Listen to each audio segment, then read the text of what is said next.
Now I'm going to paint the tiger lily, and I have some dusting colors here. I have cinnamon brown, orange, poppy red, and lime green. I also have some clear alcohol. This is vodka. You can use vodka or gin. They're really nice. And some brushes for dusting. The first thing I'm going to do is paint some little dots on here. Tiger lilies have little brown dots on them, and I want those to be opaque. So for that I'm going to use my clear alcohol, and I'm going to drop a couple of drops of liquid in there. I'm going to stir that around with sort of a fine-ish brush, and this will make kind of a paint. Now the alcohol will evaporate, so you may have to add more. I like it a little bit on the thickish side here. I think that makes nicer little dots on here. And I'm going to move my petals away. I like to paint once the flower is put together. So I'm just going to put little dots all over. They are all over. They're random. They're different sizes. Some go out just to the tip of the petal. Some stay in towards the center. So the cool thing about this is that you really can't go wrong. Just put a bunch of dots on there and you'll be all right. And they look really pretty. So as I say, the alcohol will evaporate and leave just the color on there. So it looks really nice. Now if you're using metallic colors, you know, like a bronze or a silver or a gold, I recommend that you use a lemon extract rather than a clear alcohol for this. The reason is that the metallics tend to do better with a little oil in there, and the lemon extract and the orange extract have a little bit of the citrus oil in there. These are starting to look lined up, so I'm going to have to get more freewheeling with it. Yeah. This is where you can really have fun, is with this painting of the tiger lily. All right, put a couple more in the base there. So there we have a bunch of dots on there.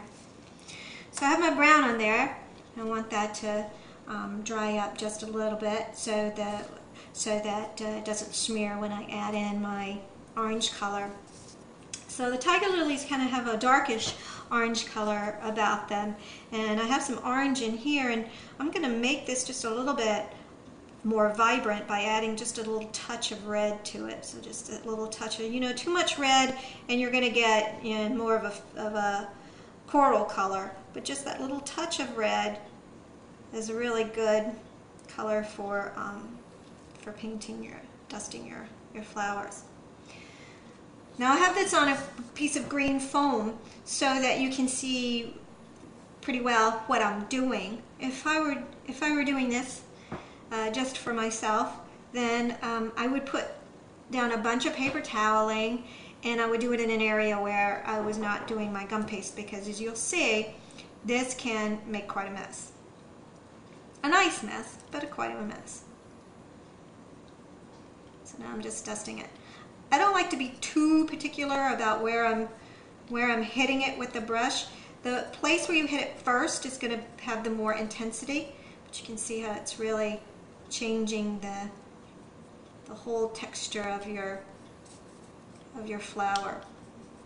So you want to get each petal, and I'm using a sort of a soft synthetic brush. I like those best. I find that the natural bristle brushes tend to fall apart on me more. So getting the color in here. And this is completely dried flower. There are some flowers that I like to dust while they're still in a doughy stage, not completely dried yet. They seem to take the color better. But this one, you can see there.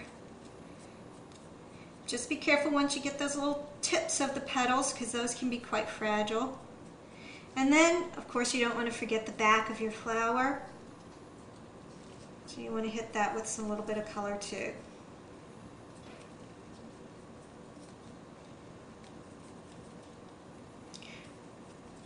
Good.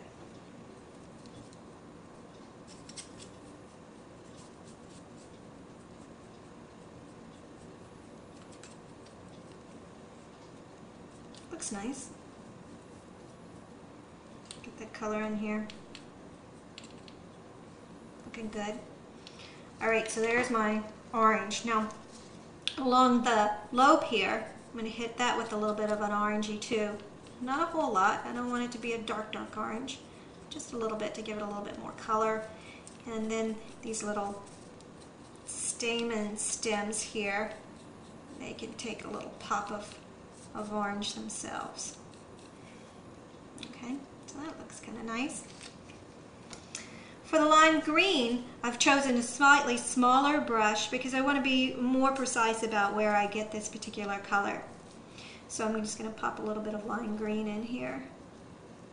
I'm going to start at the base of the petals. I'm just going to brush a little bit at the very, very base. If you need to pull your petals down a little bit, just remember to do it where the wire part is. Don't pull down here at the base of the petals. I'm sorry, at the tip of the petals, because you could chip it off there. So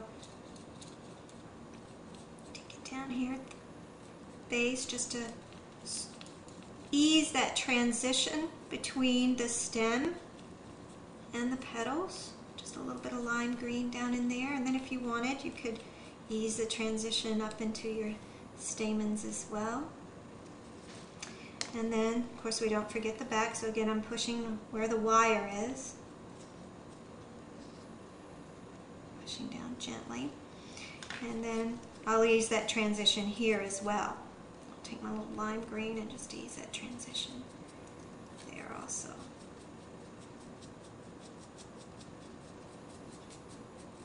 The lilies are blooming here in New England. Well, they're just about gone, but they are blooming and they're beautiful. I'm going to post some pictures online too. Okay, a little bit of a line up the center. Just to finish it off. Just up the center of the petal, being very gentle there. And then I can readjust my lily petals. So here we have my three wide petals, and now my narrower petals. I'll put back into place. Takes on a little pretty look. Looks really nice there. Yep. Now, the final thing that I would do is steam this. So I would use a garment steamer or a tea kettle or something like that that's going to shoot out a stream of steam. And what that'll do is set the color, because this is dust, and it'll lay dust on your cake and stuff. What it'll do is it'll melt the gum paste just slightly and set the color. It'll also give it just a little bit of a sheen so that it looks nice. So I hope you've enjoyed this, and I hope you'll make some tiger lilies.